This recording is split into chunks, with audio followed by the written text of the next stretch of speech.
Welcome to millets kitchen. పచ్చి కొబ్బరి బెల్లంతోని లడ్డూలు. ఇది మంచిగా మనము దేవుడి దగ్గర అమ్మవారి దగ్గర ప్రసాదానికి పెట్టుకోవచ్చండి. పిల్లలకి చాలా బాగుంటుంది. ఇక చూడండి, నెయ్యి లేకుండా ఎంత మంచిగా వచ్చినాయో చూడండి. ఇగో ఎంత బాగున్నాయో. మీరు కూడా ట్రై చేయండి. ఇది మీకు మంచిగా ప్రసాదానికి పాలు చక్కెర ఏది అవసరం లేదండి. ఒక బెల్లము పచ్చి కొబ్బరి ఉంటే మీకు సూపర్ వస్తుంది లడ్డూలు. చూడండి ఎంత మంచిగా వచ్చినాయో. చూడండి ఎంత బాగుందో.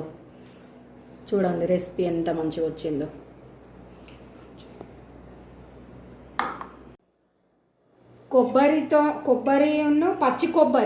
పచ్చి కొబ్బరి బెల్లంతో ఒక లడ్డు చేయాలనుకుంటున్నాను నేను. దానికి కావాల్సిన పదార్థాలు: పచ్చి కొబ్బరి ముక్కలు ఒక 3, బెల్లము సరికి వేసుకోవచ్చు. దీనికి సరిపడా టేస్ట్ తీయగా తినే వాళ్ళు ఎక్కువ వేసుకోవచ్చు, అంతే.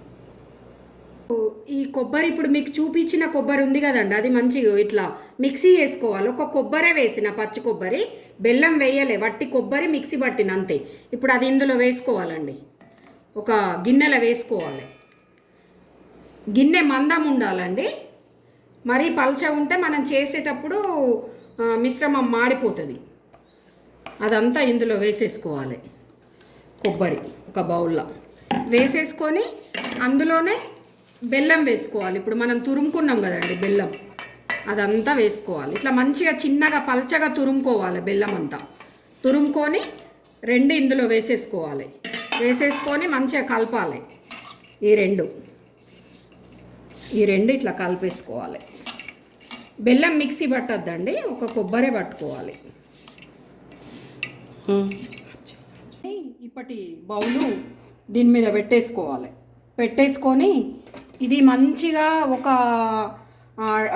ఇందులో ఏం వేయొద్దండి, బెల్లము కొబ్బరి అంతే, వేరే ఏం వేయొద్దు. ఇది మంచిగా పట్టుకొని ఇట్లా మనం కలుపుతూ ఉండాలి.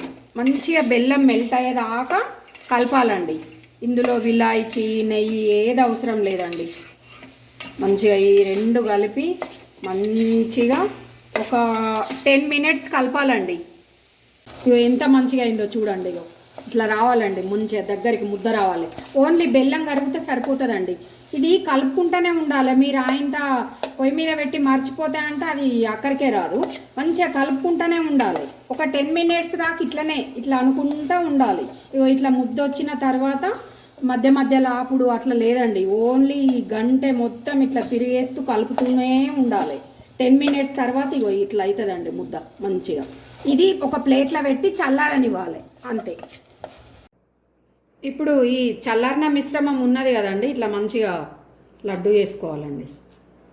ఇట్లా చేసేసుకొని ఇట్లా దీనికే ఇది పెట్టేయాలి. నేను నెయ్యిలో ఫ్రై చేయలేదండి, ఇది మామూలుగానే ఇట్లా లడ్డూలు చేసేసుకోవాలి.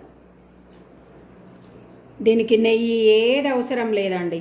చూడండి నెయ్యి లేకున్నా ఎంత మంచిగా బెల్లంతోనే బాగా వస్తుందండి.